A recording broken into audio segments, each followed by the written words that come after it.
Praise the lord. ఈరోజు కీర్తన గ్రంథం 29వ అధ్యాయం చదువుకుందాం.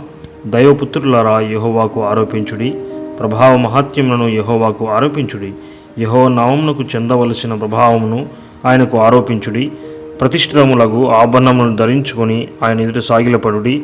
యెహోవా స్వరము జలముల మీద వినబడుచున్నది. మహిమగల దేవుడు ఉరుము వలె గర్జించుచున్నాడు.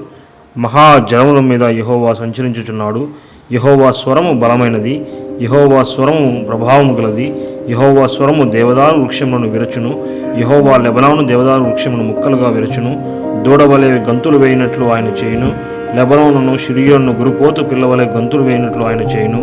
యెహోవా స్వరము అగ్ని జ్వాలను ప్రజ్వలింపజేయుచున్నది. యెహోవా స్వరము అరణ్యమును కదిలించుచున్నది. యెహోవా కాదేశు అరణ్యమును కదిలించును. యెహోవా స్వరము లేళ్లను ఏనజేయును. అది ఆకులు రాల్చును. ఆయన ఆలయంలో ఉన్నవన్నీ ఆయనకే ప్రభావము అనుచున్నవి. యెహోవా ప్రళయ జముల మీద ఆసీనుడాయను. యెహోవా నిత్యము రాజుగా ఆసీనుడై ఉన్నాడు.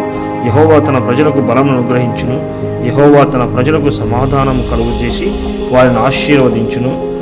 ఇంతటితో కీర్తన గ్రంథం 29వ అధ్యాయం సమాప్తం. Praise the lord. ఆమెన్.